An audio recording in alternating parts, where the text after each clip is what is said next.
세계 인구가 6월 달부로 74억 2,700만을 돌파했어요.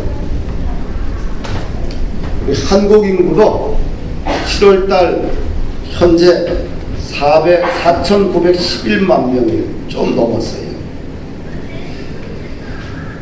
근데 세계를 이렇게 보게 되면 국가도 틀리고 언어도 틀리고 풍습도 다르고 사람의 생김새 모양도 다르고 하여튼간 경제적 수준도 다르지만 이 살아가는 방식은 거의 비슷해요. 그래서 BC 3세기에 플라톤이 사람들을 범주를 4가지로 구분을 했어요. 첫째는 머리로 살아가는 사람이 있대요. 둘째는 가슴으로 살아가는 사람이 있대요. 가슴, 이분이 얘기를 가슴은 양심이에요. 양심을, 바른 양심을 갖고 살아가는 사람이 있고, 세 번째로 배로 살아가는 사람이 있대요. 뱀이 뭐예요? 배로 기다리잖아요. 이기적인 사람을 이야기해요. 자신만을 알고 자신의 배만을 채우기 위해 살아가는 이기적인 배로 살아가는 사람이 있고, 또 마음쯤은 네 번째로 다리로 살아가는 사람이 있대요. 부지런히 일하고 다니지만 자기 가족밖에 모르는 사람을 이야기를 해요. 여러분들은 어느 범주에 속합니까? 다 가슴으로 살아갑니까? 우리 본푸른 교회는 다 가슴으로 살아가는 것 같아요.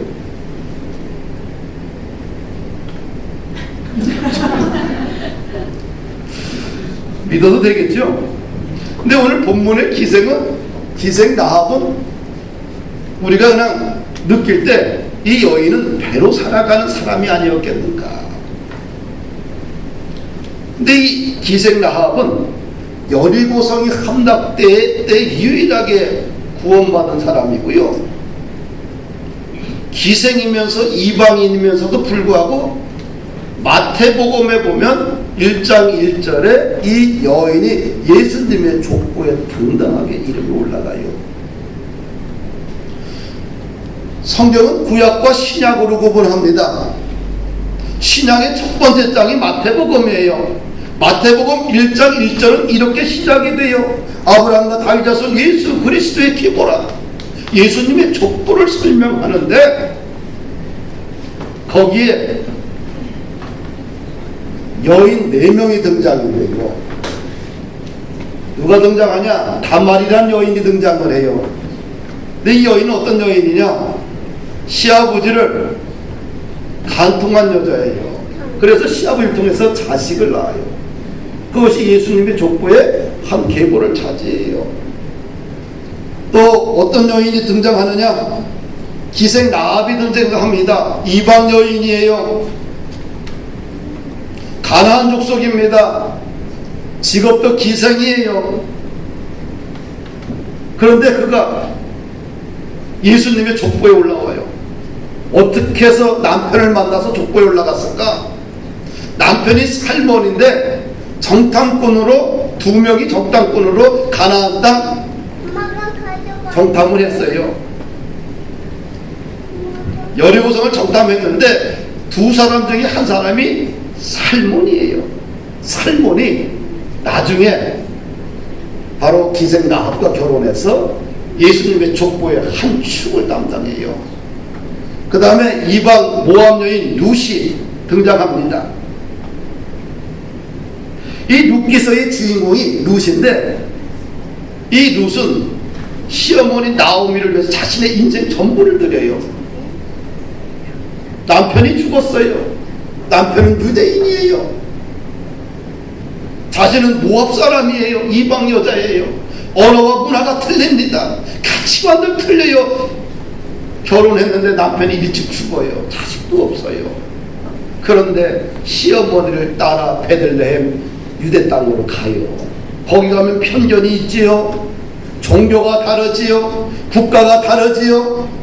그런데 늙은 시어머니를 위해서 자신의 인생 전부를 드리겠다고 자신의 조국을 버리고 자신의 종교를 버리고 자신의 재혼의 가능성이 전혀 없는 삶을 포기하고 시험을 쫓아가서 시험을 정성스럽게 공경을 해요. 그래서 하나님께서 그에게 남편을 주는데 보아스란 남편을 줘요. 보아스가 누구냐? 성경에 기록되어 있는데 부자이면서 아주 현명한 남자예요. 보아스와 재혼을 하게 돼요. 그리고 나서 자식을 낳아. 그것이 예수님의 족보의 큰 축을 담당해요. 그 다음에 밧세바라는 여인이 나옵니다. 이 밧세바는 누구냐? 다윗의 신하 우리아의 충성스러운 우리아의 아내예요. 우리아가 나가서 전쟁터에 나가서 전쟁하고 있는데, 국가를 위해서 충성하고 있는데, 낮잠을 자다 딱 일어나 보니까 한 여인이 저기서 있어. 그 여인은 신이에요. 그래서 자기의 죄를 덮기 위해서 우리아를 죽입니다. 살인을 해요. 남편이 죽고 나서 그 여자 밧세바를 아내로 맞이해요. 거기서 태어난 자식이 누구예요? 솔로몬이에요. 왜 성경에는 이렇게 족보의 그 예수님의 위대한 예수님의 계보의 족보에 이런 이상한 여인들을 등장하고 시켰을까? 왜 이런 여인들이 예수님의 족보에 귀한 고리 역할을 했을까? 그 이유는 무엇이냐? 인류의 왕으로 메시아로 구원하러 오실 예수님은 만민을 구원하는 사람입니다. 유대인과 이방인 모두를 위해서 오신 분이고요. 가난한 자와 부자를 구분하지 않고 세상적으로 비천한 직업을 가졌던 고상한 직업을 가졌던 주님은 구분하지 않습니다. 의인이든 죄인이든 구분하지 않아요. 구원의 문은 모든 사람들에게 열렸다는 것을 가르쳐주기 위해서예요. 그래서 성경의 관점은 죄보다 은혜가 더 크다는 얘기요. 그래서 우리 그리스도인들은 아무리 저 사람이 모아도 십자가의 은혜가 더 큰 거예요. 할렐루야. 아멘. 그래서 십자가의 렌즈를 바라보고 복음의 렌즈를 바라보게 되면 다 귀한 존재고, 다 용서해야 될 존재고, 다 내가 끌어안아야 될 존재고, 내가 다 배려해야 될 존재일 거예요.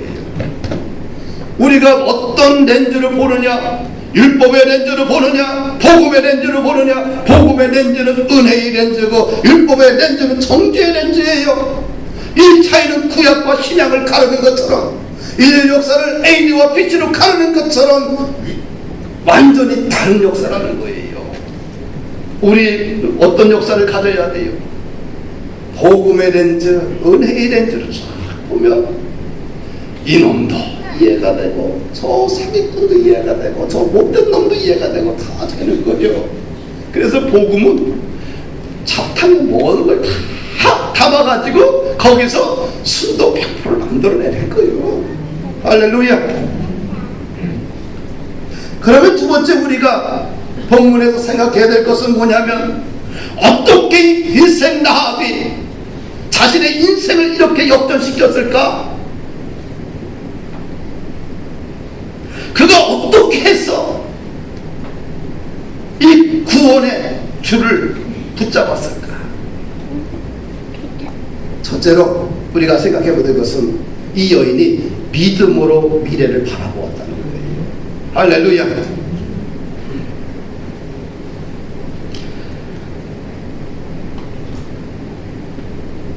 출애굽한 이스라엘에게 여리고성이 함락될 것을 예견한 라합은 정탐꾼 2명을 숨겨줘요.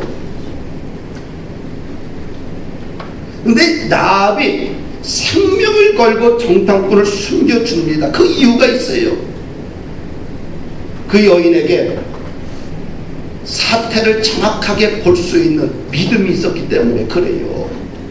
그래서 지붕에 올라가서 정탐꾼들에게 이 여인의 믿음의 고백이 엄청난, 오늘날 우리도 할 수 없는 그 엄청난 고백을 정탐꾼들에게 해요. 오늘 우리가 읽었던 본문의 말씀들이에요. 우리가 구절을 보십시다.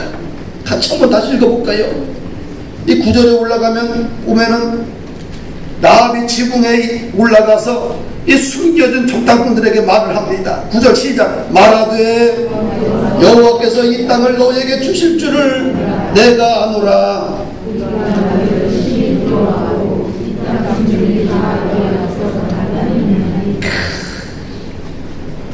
여호와께서 이 땅을 너희에게 주실 줄을 내가 안다는 거예요.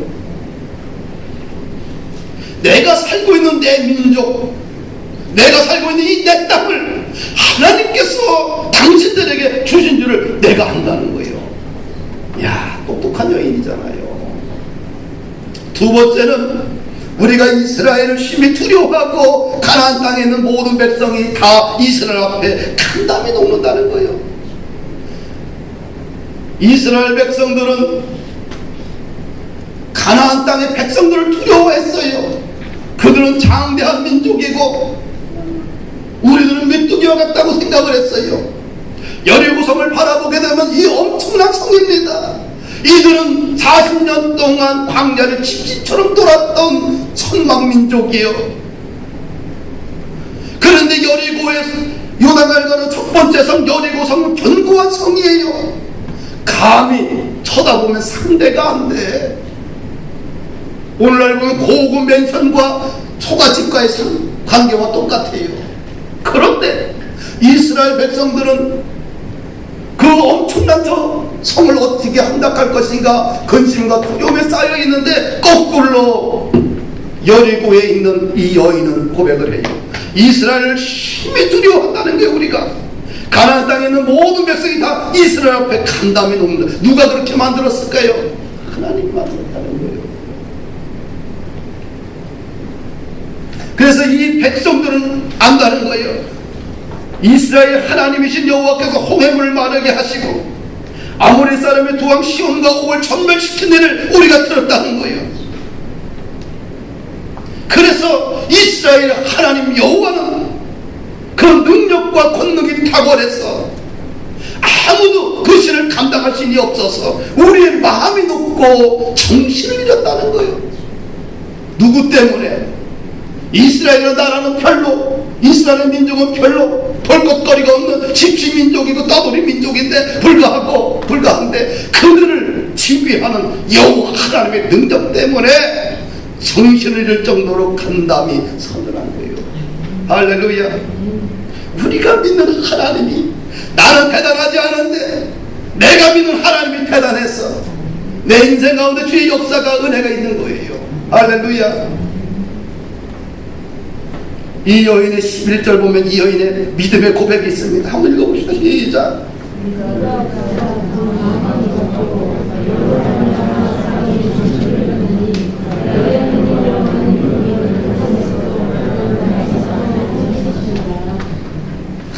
세상에 신이라는 일컬어지는 신들이 많지만 하늘과 땅의 참신은 누구밖에 없어요? 이스라엘이 믿는 여호와의 신밖에 없다는 거예요. 할렐루야. 이 기생이 말 한마디가 얼마나 놀라운 고백인지 모릅니다. 이런 믿음이 있었기 때문에 그런 지혜로운 결단을 행할 수 있었고, 그래서 살아계신 하나님을 통하여서 정탐꾼들을 숨겨주고 그의 목숨을 구원받는 그런 축복의 여인이 된 거예요. 할렐루야. 라합에 대해서 야고보서 2장 25절 26절을 보면 이렇게 기생 라합에 대해서 이야기를 해요. 또 이와 같이 기생 라합이 사자를 접대하여 다른 길로 나가게 할 때에 행함으로 의롭다 하심을 받은 것이 아니냐. 기생 라합이 왜 구원을 받았느냐? 행함 있는 믿음 때문에. 그래서 행함이 없는 믿음은 죽었다. 그래서 믿음은 반드시 뭐가 있어야 돼요? 행동이 뒷받침돼야 돼요. 행동이 뒷받침되지 않는 믿음은 죽은 믿음이에요. 그래서 우리는 살면서 내가 믿는 예수님을, 내가 믿고 의지하는 성경을 내가 증명하고 살아야 돼. 이게 신앙생활이에요. 할렐루야. 내가 믿는 하나님, 내가 믿고 내 삶을 좌우하는 이 성경을 어떻게 내가 내 삶 속에서 증명해야 돼. 증명. 이게 행함 있는 거예요. 증명하고 살자. 할렐루야. 히브리서 11장 31절에 보면 라합을 이렇게 이야기합니다. 믿음으로 기생 라합은 정탐꾼을 평안히 영접하였으므로 순종치 아니하는 자와 함께 멸망치 아니하였다. 할렐루야. 뭐가 들어가요? 그 앞에요. 믿음으로 기생 라합은 정탐꾼을 평안히 영접했다는 거예요. 뭐가 있었어? 그 여인에게 믿음이 있었어. 할렐루야. 사랑하는 여러분들, 믿음이 있어야 해요. 히브리서 11장을 보게 되면 믿음의 사람들을 이야기하는데, 그 중에 아브라함을 얘기할 때 믿음으로 아브라함이 부르심을 받을 때에 순종하여 장래의 유업으로 받을 땅에 나아갈새 갈 바를 알지 못하고 나갔다. 하나님께서 출발하라고 했을 때, 버리고 가라고 했을 때 어디로 가야 뭘 가야 할지 모르지만 믿음으로 갔다는 거예요. 그래서 그가 믿음의 조상이 되었다는 겁니다. 성경은 믿음의 책이에요. 성경은 믿음의 계시물로 되어 있는 책입니다. 믿음이란 말을 빼놓고 하늘의 사건과 기적을 우리는 이해할 수도 없고 그 유업을, 하늘의 유업을 받아들일 수가 없어요. 다 믿음으로 시작하고 믿음으로 과정을 겪고 믿음으로 결론 내는 것이 우리 그리스도인들의 삶입니다. 1867년 3월 30일 미국이 알래스카를 소련으로부터 매입한 날짜예요. 1867년. 근데 미국의 국무장관 슈워드와 소련의 의무장관 수텐러스 간의 회의, 끈질긴 회의를 통하여서 결국 미국이 그 땅을 인수하게 돼요. 근데 이 슈워드가 아주 독실한 기독교인이에요. 하나님 앞에 엄청나게 기도합니다. 하나님, 이 땅을 사야 되겠습니까? 그 땅의 미래성을 보고 기도해요. 그리고 하나님의 은혜를 주셔서 결정하고 끈질긴 회담을 통하여서 결국은 그 땅을 미국이 매입을 하게 됩니다. 얼마에 매입했느냐? 720만 달러, 오늘날 환율가치, 원화가치로 따지게 되면 1410억에 인수를 했어요. 근데 이 알래스카는 미국의 5분의 1의 면적이고요, 남한 면적이 17배고요 미국에서 가장 큰 주입니다. 그 당시만 해도 알래스카는 불모의 땅, 쓸모없는 땅이라고 이야기를 했어요. 당시 이 매입을 책임졌던 휴어들을 향해서 세금으로 냉장고를 샀다고 미국의 전 국민들이 비난했고 원망을 받았습니다. 그러나 1880년대와 90년대, 10년대에 어떤 역사가 일어나면 그 땅에서 금이 발견되면서 사람들이 금캐로 알래스카를 이주하기 시작한 거예요. 그 땅에는 금은, 석유, 각종 자원들이 매장되어 있는데 특별히 그 땅 속에는 세계 석유 매장량의 5분의 1이 알래스카에 저장되어 있어요. 그리고 미국이 3대 원유 국가입니다. 중동, 베네수엘라, 미국, 이렇게 3위 정도로 이 석유 매장량을 갖고 있어요. 그게 어디 알래스카. 한 사람의 믿음과 지혜로, 간구로 미국의 가장 큰 땅, 미국 면적의 5분의 1 땅을 거저 주셨어요. 뭐가 있기 때문에? 믿음이 있었기 때문에 그래요.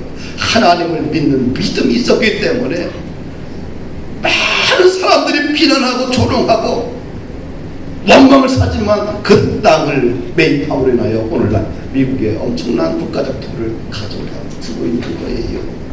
할렐루야.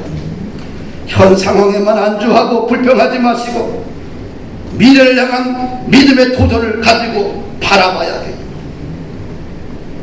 그렇게 되면, 믿음이 있으면 삶의 기회를 얻게 됩니다. 할렐루야.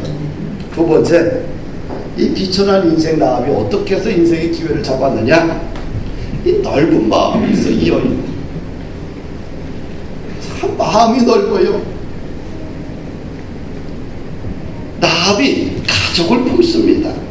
자신에 대한 생명 보존에 대한 약속을 받을 때 나 혼자만 살아야 되겠다고 생각하지 않고 그가 다시 정탐꾼들하고 대화를 해요. 나뿐만 아니라 내 가족과 내 가족의 형제들과 거기에 관계된 모든 사람들도 다 구원해 주십시오. 생명을 보존해 주십시오. 할렐루야. 13절에 보니까 나의 부모와 나의 남녀 형제와 그들에게 속한 모든 사람을 살려주어 우리 목숨을 죽음에서 건져내라. 할렐루야. 이 여인의 직업이 희생이잖아요. 지금이나 과거나 기생에 대한 선입관은 좋지 않습니다. 좋은 직업은 아니지요. 분명히 기생이기 때문에 부모로부터 인정 못 받았을 거예요. 또 형제자매들로부터 왕따를 당했을 거예요. 창피하다고. 그리고 친척들도 이 여인을 멸시하고 조롱하고 천대했을 겁니다. 그런데 이 여인은 분명히 그렇게 대우받고 살았을 텐데 이 여인이 넓은 마음을 보십시오. 네? 하나님은 아무나 예수님의 족보에 올라갑니까? 다 막 살았다고 해서 예수님이 모든 사람을 구원한다고 해서 다 받아줍니까? 아니요. 원인이 있어. 예수님의 족보에 들어간 원인이 있어. 이 여인이 믿음뿐만 아니라 마음도 넓었어. 자기의 직업이 천하고 조롱받고 멸시받지만 그러나 이 여인의 마음은, 성품은 넓은 거예요. 평소에 배려하는 마음, 넓은 마음, 사랑과 긍휼이 있는 여인이었기에 예수님의 족보에 당당한 여인으로 이 여인이 선택받은 거예요.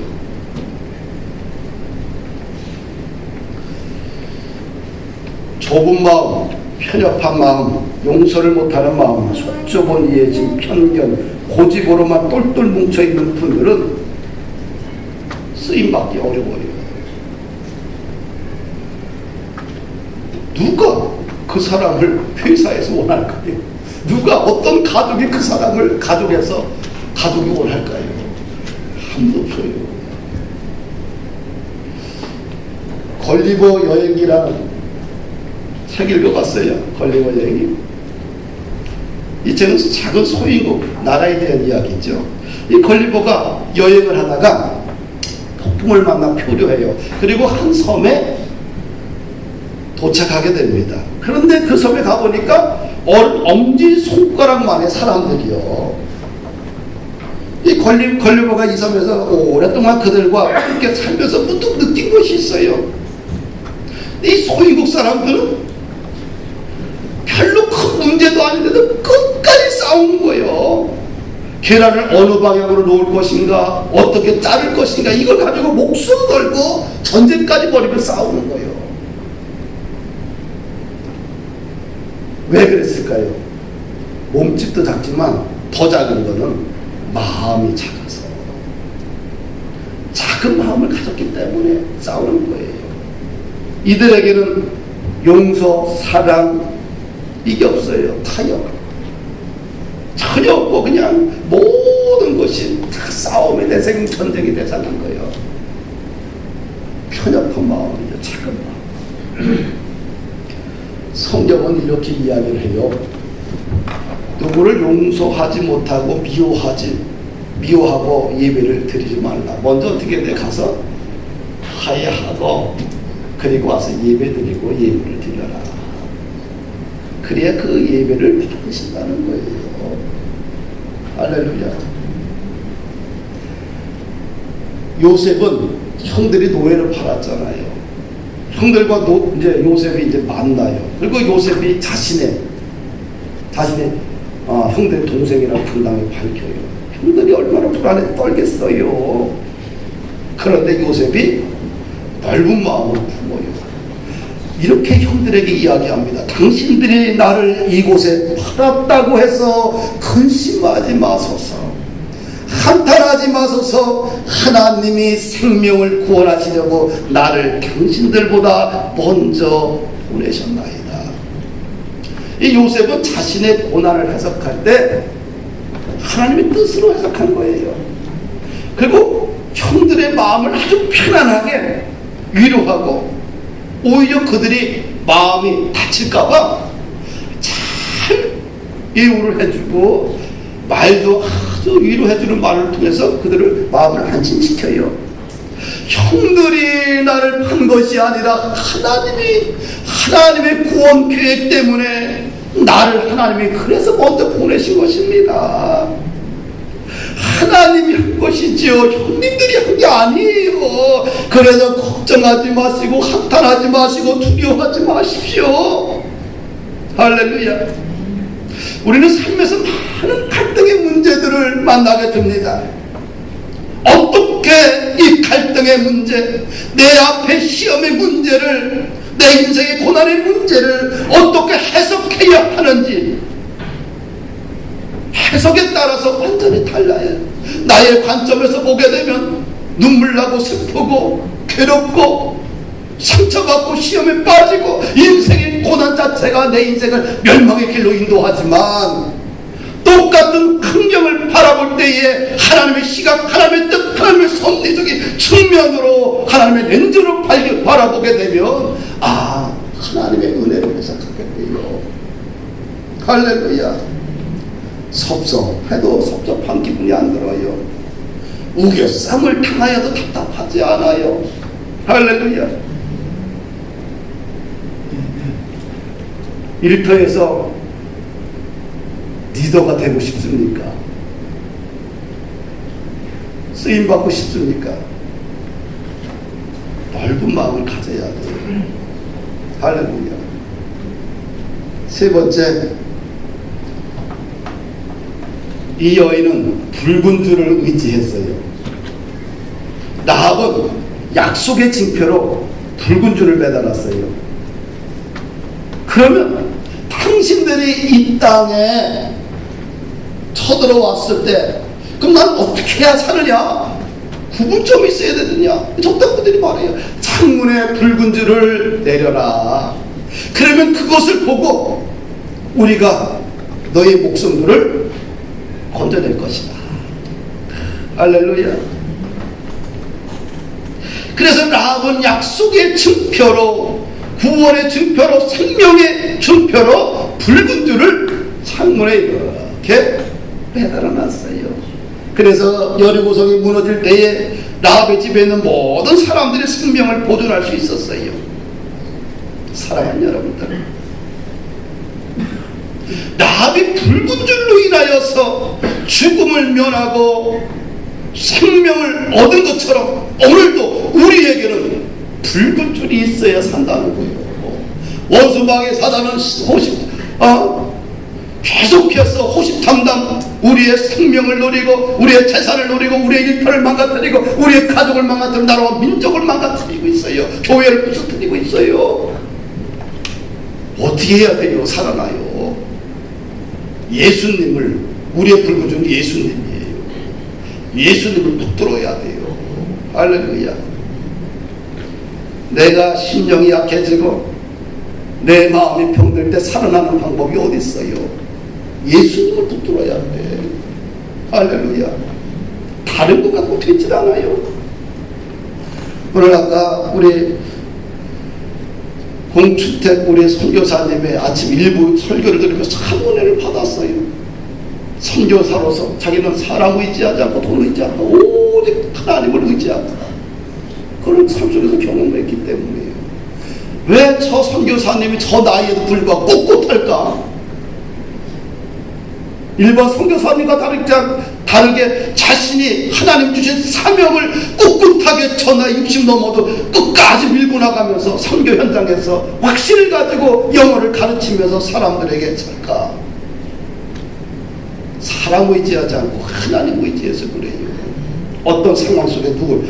하나님을 의지해서요. 바울이 로마로 이제 압송이 돼요. 압송을 하는데 해변에서 유라굴로 광풍을 만나게 돼요. 이 광풍이 몰아치는데 이게 14일 동안 광풍이 몰아쳐요. 그래서 배가 거의 다 파산이 돼버려요. 배의 모든 기물을 다 버렸어. 먹지도 못했어요. 구원의 희망이 전혀 보이지 않아요. 이 절박한 상황, 하루 이틀 유라굴과 강풍이 아니라 14일 동안 계속되는 망망대해 속에서 배를 거의 다 파산돼 버리고 먹을 것도 없는 이 상황 속에서, 구원의 희망이 전혀 없는 상황 속에서 바울은 기도해요. 모든 사람들이 우리 이제 죽었다, 끝났다라고 이야기하는데 바울은 하나님을 앞에 기도해요. 그리고 그 절망의 한가운데서 바울은 이렇게 그들에게 말합니다. 이제는 안심하라. 너희 중 아무도 생명에는 아무런 손해가 없겠고 오직 배뿐이니라. 내가 속한 바 곧 내가 섬기는 하나님의 사자가 어젯밤에 내 곁에 서서 말하되 바울아 두려워하지 말라. 네가 가이사 앞에 서야 하겠고 또 하나님께서 너와 함께 항해하는 자를 다 내게 주셨다 하였으니 그러므로 여러분이여 안심하라. 나는 내게 말씀하신 그대로 되리라고 하나님을 믿노라. 할렐루야. 희망이 전혀 없는 그 상황 속에서 276명이 타고 있는 이 배, 다 파산되어 가는 이 배 속에서 구원이 없다라고 이야기할 때 바울은 하나님의 말씀을 믿는다고 전했어요. 희망을 얘기했어요. 희망이 없다고 포기하는 분들이 있어요. 예수님을 잡으면 돼요. 예수님 잡으면 일어나는 거요. 절망의 늪에서 예수님만 잡으면 일어나는 거예요. 근데 예수님을 잃어버리면 맨션에 살아도 절망의 삶이고요. 인생의 모든 것을 가져도 아무것도 가지지 못한 비천한 인생이 되는 거예요. 그러나 아무것도 없어도 내 안에 예수님 십자가와 구원의 당신은 십자가에 주시는 예수님만 붙들면 세상의 모든 것을 가진 부유한 사람이 되는 거예요. 할렐루야.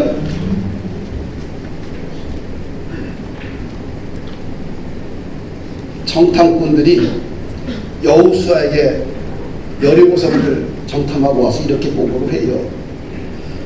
24절 보니까 함께 읽읍시다. 여호수아에게 이르되 진실로 여호와께서 그 온 땅을 우리 손에 주셨으므로 그 땅의 모든 주민이 우리 앞에서 감담이 높더이다. 하나님께서 우리들에게 그 땅을 주셨다는 거예요. 그래서 그 백당 백성들이 감담이 녹았다는 겁니다. 우리 공동체가 살 길, 우리 민족이 살 길, 우리의 일터와 가정과 우리의 자녀들이 살 길이 뭐냐? 예수님 붙으면 되는 거예요. 아멘. 시편 107편 9절에 이런 말씀합니다. 그가 사모하는 영혼에게 만족을 주시며 줄인 영혼에게 좋은 것으로 채워주시리로다. 여호와를 의지하는 분들은 망하지 않아요. 다윗은 대적들로 인하여서 심한 고통 가운데 있을 때 이런 믿음의 고백을 합니다. 하나님이여 내 마음을 청하여 싸우니 내가 노래하며 나의 마음을 다하여 찬양하리로다. 비파여 소금아 깰지어다 내가 새벽을 깨우리로다.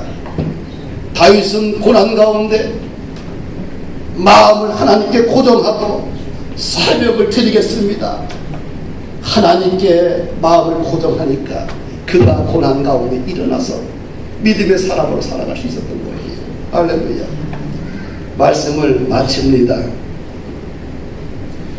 기생은 비록 비천한 인생을 살았지만 그는 예수님의 족보에 한 획을 긋는 위대한 여인이 되었어요. 내가 가지고 있는 직업, 내가 갖고 있는 생각, 내가 가지고 있는 모든 것들이 비천하다 할지라도 절망하지 마세요. 우리가 믿음 있으면 일어난다. 할렐루야. 믿음 있으면 일어난다. 또 한 가지, 이왕 사는 거 넓은 마음 갖고 살자. 할렐루야. 나만 잘 된다 그 생각하지 말고 하나님의 교회, 내가 몸담고 있는 이 봉푸른 교회를 잘 세워야 되겠다.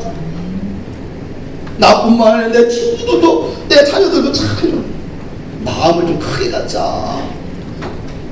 옹졸하면 속이 조가 터지면 써먹을 수가 없어. 종자 같은 요런 그릇에 어떻게 세상을 담을 수 있겠어요? 그래 안 그래요? 요런 종자 같은 마음에 어떻게 돼요? 세상 것을 다 담을 수 없어. 그릇이 좀 커야지. 이것도 저것도 다 담지. 그래 안 그래요? 접시집에 가서 요만한 종자 꺼 가지고 뷔페 식당 가면 여기 몇 개나 담겠어.